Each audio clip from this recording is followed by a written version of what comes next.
Olá pessoal, no último vídeo eu falei sobre os 4 temperamentos de uma maneira geral e bem abrangente. Neste eu fiz um recorte daquele vídeo anterior, onde eu vou trabalhar os 4 tipos de temperamentos, mas nas organizações. Então, este vídeo vai falar apenas e tão somente sobre os 4 temperamentos: colérico, sanguíneo, fleumático, melancólico nas organizações. Beleza? Aí fica um conteúdo mais resumido, principalmente voltado para aquelas pessoas de RH, de recursos humanos, que trabalham com gestão de pessoas nas empresas. Valeu, um abraço e um ótimo conteúdo para você. Que é uma das partes mais importantes do vídeo de hoje, que é o temperamento nas organizações, nas empresas, nas instituições. Vamos lá. Os temperamentos precisam ser aceitos e podem ser trabalhados para que cada um exerça a função que melhor se adeque a ele. Então, o líder, o gestor, a pessoa que tem sobre si a responsabilidade de administrar uma empresa ou de administrar uma célula ou administrar um grupo, um setor específico que envolvam pessoas, ela vai observar esses temperamentos aos quais a gente conversou, observando seus liderados e procurar tirar deles, respeitando as suas individualidades, o melhor possível para a organização, para as atividades, para que as metas sejam alcançadas, para que haja uma harmonia dentro do ambiente de trabalho, claro, respeitando a individualidade de cada um. Conhecer o temperamento dos colaboradores de uma empresa é essencial para que o sistema organizacional funcione em harmonia, tornando o ambiente de trabalho agradável a todos. Então, isso é fundamental para que a gente tenha um ambiente de trabalho, um clima organizacional adequado. Problemas sempre haverão, problemas vão ocorrer, mas a diferença está em como lidar com esses problemas de tal forma que eles sejam solucionados. O foco não deve estar no problema, mas sim na solução. Continuando sobre o temperamento nas organizações, os profissionais de recursos humanos, na maioria das empresas, são responsáveis por identificar as características de cada profissional e, em um processo seletivo, por exemplo, integrá-los a uma equipe. Então, é muito importante quando o setor de recursos humanos vai contratar uma pessoa para determinado cargo específico, ela já deve ter em mente quais são as características que ela está procurando. Evidentemente, se ela for trabalhar na área financeira, é alguém mais meticuloso, que consiga ter foco, atenção e trabalhar com números, trabalhar com assertividade. Geralmente, os melancólicos e os fleumáticos se dão bem nessas áreas. Se for uma pessoa que vai ser um líder, que vai gerenciar equipes, evidentemente que um sanguíneo se daria melhor. Um colérico poderia também ser uma pessoa mais adequada. Então, temos o setor de RH, as pessoas que vão contratar, fazer entrevistas, devem observar, fazer testes para tentar identificar quais são os temperamentos que mais se sobressaem no indivíduo para a função ao qual a empresa está, digamos, dando a oportunidade para um trabalho.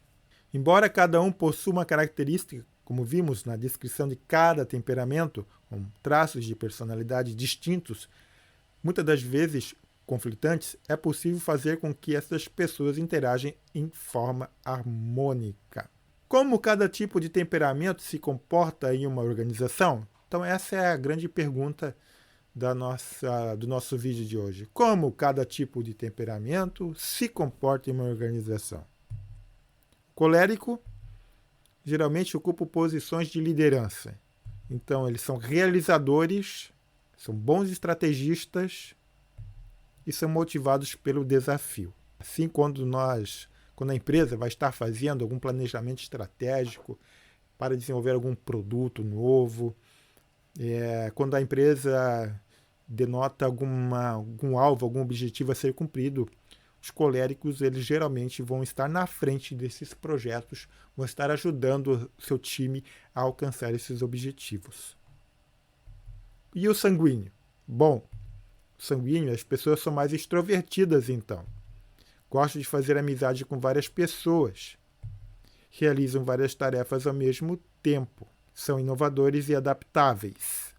os extrovertidos, eles têm essa capacidade também de serem os animadores, os incentivadores de grupos. Também eles conseguem receber bem aqueles indivíduos, aquelas pessoas que estão começando na organização, eles conseguem trazer um sentimento de acolhimento muito mais fácil para essas pessoas e integrá-las ao seu time. Então são também inovadores e adaptáveis. Eles não têm medo do novo, não têm medo do desconhecido. Eles realmente, quando surge alguma proposta, alguma mudança na organização, eles conseguem abraçar a causa e assim também ajudar o colérico, o líder, ajudam a implementar estes novos objetivos, estes desafios que o mundo moderno impõe às empresas e às pessoas. Fleumático, então, é a pessoa com temperamento fleumático, é um profissional que segue uma rotina.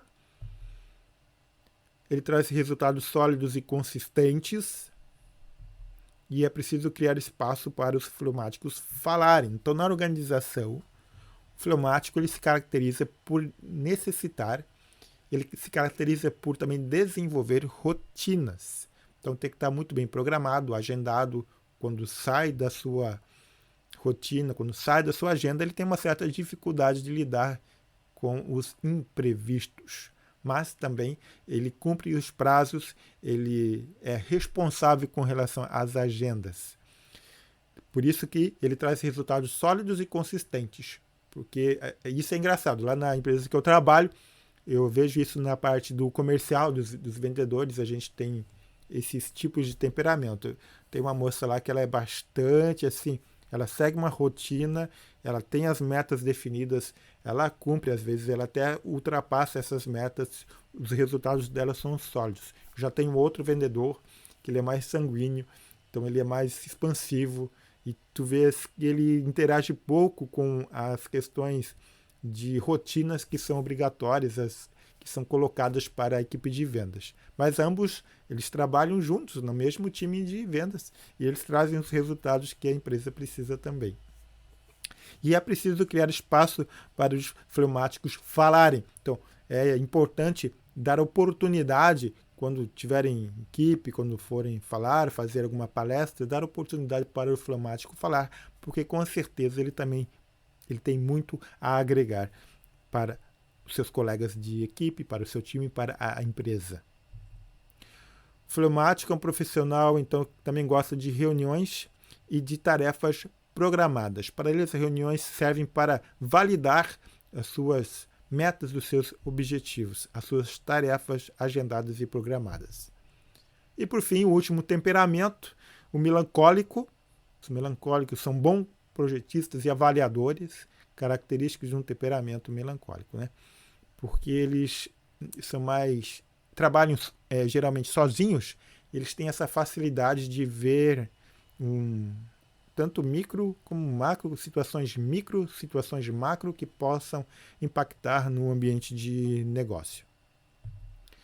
São capazes de superar desafios, e eu falo por mim que quando a gente não alcança um desafio que a gente tem ali para fazer, uma meta para atingir, a gente fica um pouco frustrado, né? Tentando entender o porquê, porque o melancólico ele tende a ser perfeccionista e a fazer as coisas acontecerem da melhor maneira possível, né? Identifica inconsistências, por isso que o melancólico gosta de padronização também, que é uma forma de ter tudo sob controle. Melancólicos geralmente têm dificuldade para lidar com os imprevistos. Quando estou falando do melancólico aqui, eu lembro que eu estou falando de mim mesmo, porque é assim que eu sou. São tolerantes com os erros, porque a gente também erra, e por a gente errar, a gente também entende que o outro é passível de erro. Evidentemente que tudo tem uma tolerância, até certo ponto, porque persistir no erro também é burrice, inconveniência.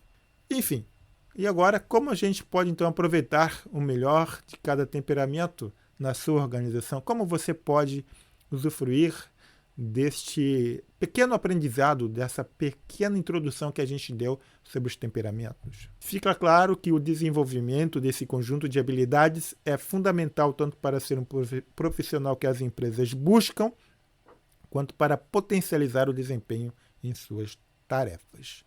Então, a importância da gente conhecer esses temperamentos clássicos é justamente o fato de que nós podemos gerenciar eles, se você é líder de equipe, se você é gestor de times, gerenciar para extrair deles o melhor possível, dentro das suas próprias características, dentro das suas próprias individualidade de cada pessoa, de cada temperamento. Importante lembrar que, e eu não gosto dessa questão de usar os 4 temperamentos para rotular. Porque o cara é sanguíneo, o cara é melancólico, o cara é fleumático, o cara é colérico, o indivíduo é colérico. Não, não é bem assim, porque é colocar demais dentro de uma caixinha. E o ser humano é muito mais complexo do que as teorias comportamentais elas tentam enquadrar. Mas é importante saber também que, se nós focarmos nessa questão dos 4 temperamentos, que cada indivíduo ele tem um pouco a mais de colérico, um pouco menos de sanguíneo, um pouco mais de sanguíneo ou um pouco menos de colérico. Ele não é pleno em um temperamento. Ele tem os 4, às vezes, estão dentro do indivíduo, mas um sobressai mais que o outro. Então tem que buscar aí um equilíbrio dentro dessa composição da nossa personalidade. Lembro, finalmente, que, conforme foi falado no início desse nosso vídeo, este é os temperamentos clássicos, né? A gente eu já apresentei em alguns vídeos passados a questão a inteligência emocional do Daniel Goleman. Ali ele abrange mais situações.